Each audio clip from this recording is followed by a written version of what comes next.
রংপুরে 560 শয্যার আধুনিক বিশেষায়িত হাসপাতাল নির্মাণ করা হবে বলে জানিয়েছেন স্বাস্থ্য ও পরিবার কল্যাণ মন্ত্রণালয়ের উপদেষ্টা নূরজাহান বেগম। শনিবার দুপুরে রংপুর মেডিকেল কলেজ হাসপাতাল পরিদর্শন করে সাংবাদিকদের সঙ্গে আলাপকালে একথা জানান তিনি।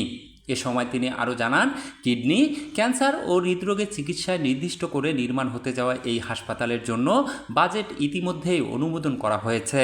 এখানে আরেকটা 560 বেডের হাসপাতাল করার কথা আছে, এটা অলরেডি বাজেট পাস হয়ে গেছে।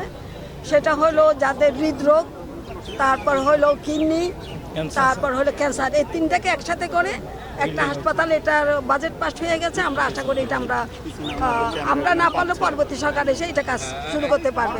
রংপুরের 100 শয্যা বিশিষ্ট শিশু হাসপাতাল প্রসঙ্গে উপদেষ্টা বলেন, এই হাসপাতাল চালু করার বিষয়ে সরকারের পরিকল্পনা রয়েছে, তবে এটি চালু করতে প্রয়োজন যথাযথ জনবল ও যন্ত্রপাতি, যা আওয়ামী লীগ সরকার নিশ্চিত না করায় এখনও শুরু হয়নি। এছাড়াও রংপুর মেডিকেল কলেজ হাসপাতালে জনবল সংকট নিরসনে প্রয়োজনীয় চিকিৎসক, নার্স ও স্বাস্থ্যকর্মী নিয়োগে পদক্ষেপ নেওয়ার কথাও জানান উপদেষ্টা। শিশু হাসপাতাল আমি আজকে দেখে যাব। হাসপাতাল করতে হলে হাসপাতালের সাথে তার জনবল লাগে। এরা জনবলের কোনো পরিকল্পনা করে নাই, যন্ত্রপাতির পরিকল্পনা কিছু করছে, কিছু করে নাই। তাহলে আমি হঠাৎ করে তো এগুলো এনে দিতে পারবো না। কাজে আমরা আস্তে ধীরে এগুলো করে আমরা করবো।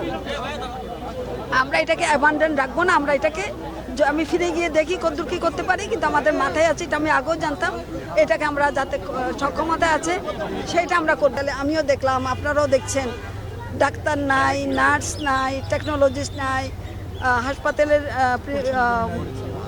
ডাইরেক্টর ঠিক আমাদেরকে ব্রিফ করলেন, ওনার কী কী দরকার, যন্ত্রপাতির কী দরকার, কিছু আমরা আশা করি যে আমরা দিয়ে দিতে পারবো। এর আগে তারাগঞ্জ উপজেলার স্বাস্থ্য কমপ্লেক্স পরিদর্শন করেন উপদেষ্টা নূরজাহান বেগম। এ সময় রংপুরের জেলা প্রশাসক রবিউল ফয়সাল, হাসপাতালের পরিচালক ব্রিগেডিয়ার জেনারেল আশিকুর রহমান, জেলা civil surgeon doctor Shahin Sultana সহ সংশ্লিষ্ট কর্মকর্তারা উপস্থিত ছিলেন।